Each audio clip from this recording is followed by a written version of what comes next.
Oke, dengerin gue. Nama gue Farman. Banyak orang ngomongin soal liburan, soal healing, soal cari tempat bagus buat foto-foto di Instagram. Tapi hari ini, kita nggak akan ngomongin itu. Bukan cuma sekadar itu. Gue mau ajak kalian mikir lebih dalam. Kita akan bahas satu tempat yang namanya mungkin udah sering kalian dengar, tapi gue jamin, kalian belum benar-benar kenal. Tempat ini bukan cuma soal pemandangan, tapi soal sejarah panjang, soal budaya yang masih hidup dan bernapas air, soal sebuah realita yang jauh lebih kompleks dari sekadar gambar di brosur pariwisata. Ini adalah Raja Ampat, atau seperti yang akan kita bahas, Pulau Raja Empat.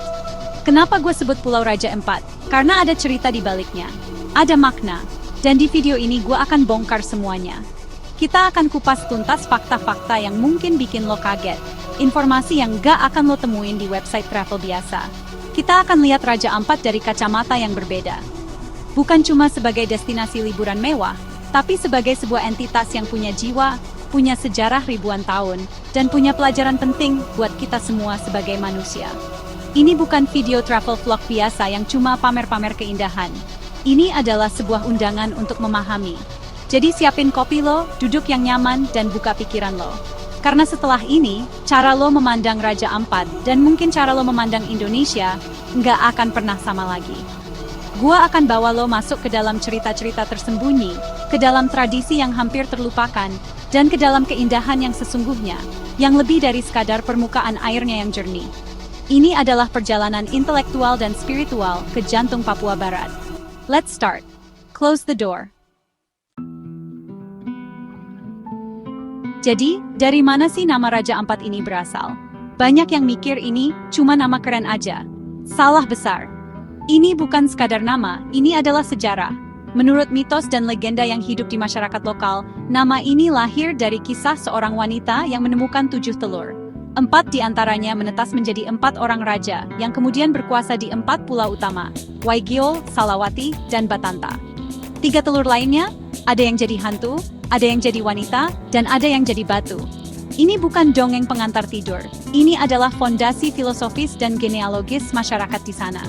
Ini cara mereka menjelaskan asal-usul kepemimpinan dan struktur sosial mereka.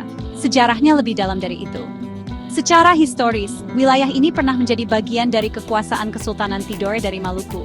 4 raja ini, meskipun berkuasa di tanah Papua, mereka tunduk pada Sultan Tidore. Ini menunjukkan sebuah dinamika politik yang sangat kompleks di masa lalu. Ada perpaduan pengaruh, ada negosiasi kekuasaan, dan ada jalur perdagangan rempah-rempah yang menjadikan kepulauan ini sangat strategis. Jadi, saat lo menginjakkan kaki di sana, lo nggak cuma menginjak pasir pantai, lo menginjak bekas jejak para sultan, para pelaut ulung, dan para leluhur yang membangun peradaban di atas pulau-pulau karang ini. Ini adalah bukti bahwa Indonesia Timur punya sejarah yang sama besarnya dengan sejarah kerajaan-kerajaan di Jawa atau Sumatera. Sekarang kita masuk ke bagian yang paling krusial, budaya. Kalau lo datang ke Raja Ampat cuma buat feng, lo rugi. Lo melewatkan intinya.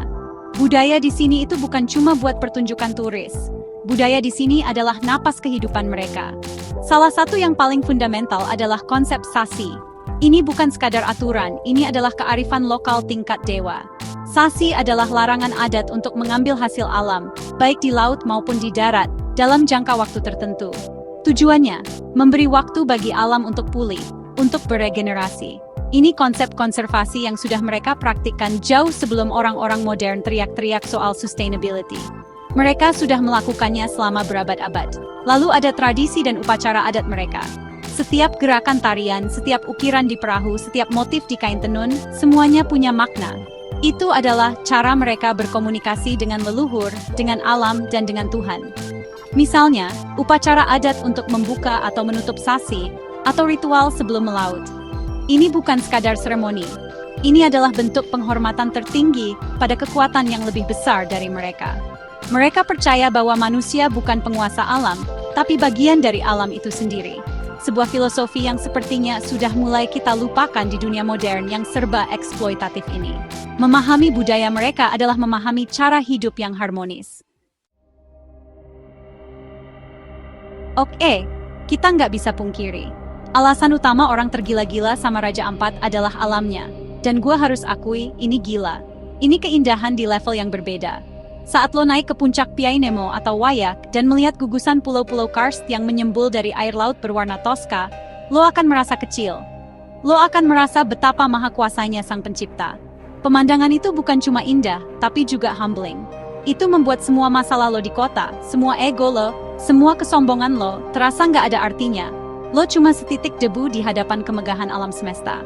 Dan itu, menurut gua, adalah pengalaman spiritual. Dan itu baru di atas permukaan. Di bawahnya, beda lagi ceritanya. Raja Ampat adalah jantung dari segitiga terumbu karang dunia. The heart of the Coral Triangle.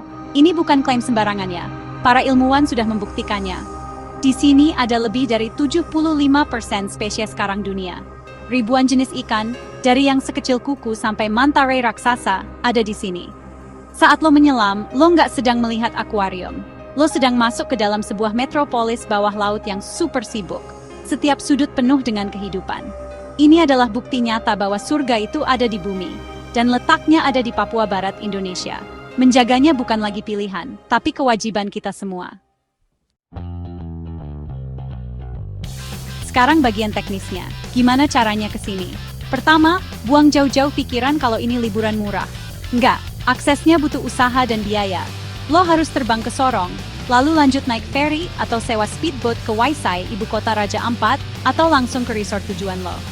Perjalanan ini sendiri sudah sebuah petualangan. Jadi siapkan fisik, mental, dan yang pasti, dompet. Tapi yang lebih penting dari uang adalah etika.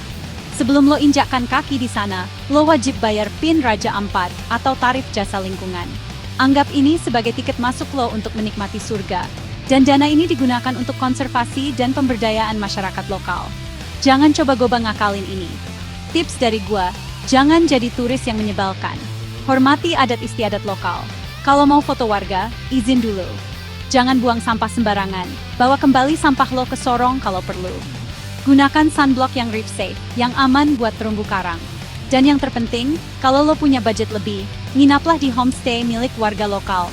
Dengan begitu, uang lo langsung masuk ke kantong mereka, bukan cuma ke investor besar dari luar. Ini bukan cuma soal liburan, ini soal pariwisata yang bertanggung jawab. Lo datang sebagai tamu, jadi bersikaplah seperti tamu yang baik. Jangan rusak rumah orang. Simple as that. Jadi, itulah Raja Ampat. Lebih dari sekadar gugusan pulau, lebih dari sekadar spot diving kelas dunia. Ini adalah sebuah pelajaran. Pelajaran tentang sejarah, tentang kearifan, tentang keseimbangan, dan tentang posisi kita sebagai manusia di alam ini. Gua harap setelah nonton video ini, lo nggak cuma pengen datang ke sana buat selfie. Gua harap lo pengen datang untuk belajar, untuk merasakan, dan untuk terkoneksi. Datanglah dengan pikiran yang terbuka dan hati yang rendah. Biarkan keheningan alamnya berbicara pada jiwa lo, dan biarkan kearifan masyarakatnya mengubah cara pandang lo. Gue, Farman, mengajak kalian semua, kalau ada kesempatan, datanglah ke Raja Ampat. Lihat sendiri, dengan mata kepala kalian mahakarya Tuhan yang dititipkan di tanah Indonesia ini. Dukung pariwisata lokal mereka, dengarkan cerita-cerita mereka, dan jadilah bagian dari upaya untuk menjaga warisan ini tetap lestari untuk generasi-generasi yang akan datang. Karena menjaga Raja Ampat bukan cuma tugas pemerintah atau warga lokal, tapi tugas kita semua sebagai bangsa Indonesia. Ini adalah aset kita, kebanggaan kita, dan tanggung jawab kita bersama. Perjalanan ini mungkin akan mengubah lo.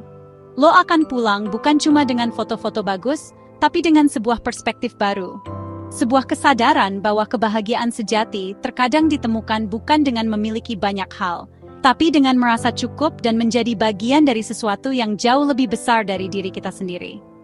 Terima kasih sudah nonton. Gue Farman, Smart People, Think Smart. Ciao.